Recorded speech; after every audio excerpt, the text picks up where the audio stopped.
LDFിനെ സംബന്ധിച്ചിടത്തോളം വെള്ളം ചേർക്കാത്ത മതനിരപേക്ഷ നിലപാടല്ലാതെ മറ്റൊരു വഴിയുമില്ല.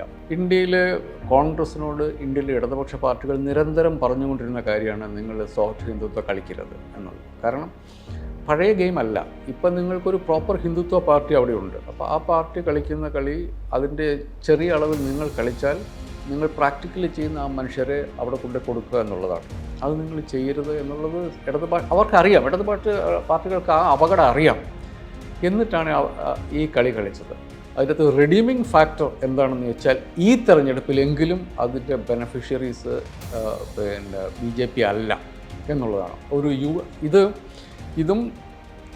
ഇതിൻ്റെ കൂടെ വലിയ തോതിൽ ഡിസ്പ്രപ്പോർഷണേറ്റായിട്ട് LDFിൻ്റെ നേരെ മാധ്യമങ്ങൾ നടത്തിക്കൊണ്ടിരുന്ന ആക്രമണം, അതല്ലെങ്കിൽ ഒരു ഓഡിറ്റിംഗ് എന്ന് പറയാം, അത് ആക്രമണം എന്നേ പറയാൻ പറ്റുള്ളൂ, അങ്ങേയറ്റം ഡിസ്പ്രപ്പോർഷണേറ്റായിട്ട് ഇതെല്ലാം കൂടെ കൂടിക്കഴിഞ്ഞപ്പം UDF ടേൺഡ് ദ ബെനഫിഷ്യറി. അതുകൊണ്ട് ഇപ്പോൾ ഇതിൻ്റെ ബെനഫിറ്റ് BJPക്കോ സംഘപരിവാറിനോ കിട്ടിയിട്ടില്ല.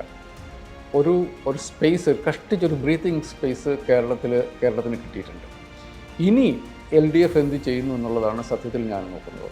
ഇനിയെങ്കിലും ഈ പരിപാടി നിർത്തുകയും അവർക്കതേ പറ്റും. LDFിനെ സംബന്ധിച്ചിടത്തോളം വെള്ളം ചേർക്കാത്ത മതനിരപേക്ഷ നിലപാടല്ലാതെ മറ്റൊരു വഴിയുമില്ല. ആ നിലപാടിലേക്ക് that will be tested at every single point. ഇപ്പോൾ തുടങ്ങിയുള്ള റിയാക്ഷനിൽ അത് വരും. അതിൽ മതനിരപേക്ഷ മൂല്യങ്ങളോടുള്ള കറയില്ലാത്ത പ്രതിബദ്ധത അത് നിലനിർത്തുക എന്നുള്ളതാണ് ഇനി LDFിന് നേരിടുന്ന ഏറ്റവും വലിയ വെല്ലുവിളി. അത് വെല്ലുവിളിയല്ല, സാധാരണ ഇതിൽ that should be part of their character. അതിൻ്റെ ഇടയ്ക്കുള്ള ഒരു ഡീവിയേഷൻ ആയിരുന്നു അത്. If they go back to their original position, കേരളത്തിലൊരു ഭീഷണിയില്ല എന്ന് നമുക്ക് പറയാം.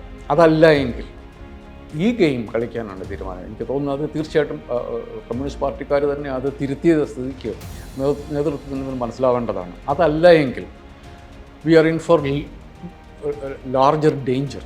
അത് മറ്റ് സംസ്ഥാനങ്ങൾ പലയിടത്തും വന്നതുപോലെ ഏതെങ്കിലും ഒരു പാർട്ടിയുടെ ചുവരിൽ കയറി ഹിന്ദുത്വ ഐഡിയോളജി അങ്ങോട്ട് വരികയും അത് വിഴുങ്ങുകയും ചെയ്യുന്ന ഇപ്പോൾ നമ്മൾ വെസ്റ്റ് ബംഗാളിൽ കണ്ടു, ബീഹാറിൽ കണ്ടു. ഇത് വരാതിരിക്കണം എന്നുണ്ടെങ്കിൽ കമ്മ്യൂണിസ്റ്റ് പാർട്ടി ഈ കാര്യം മനസ്സിലാക്കണം. They just can't soft pedal on secular politics.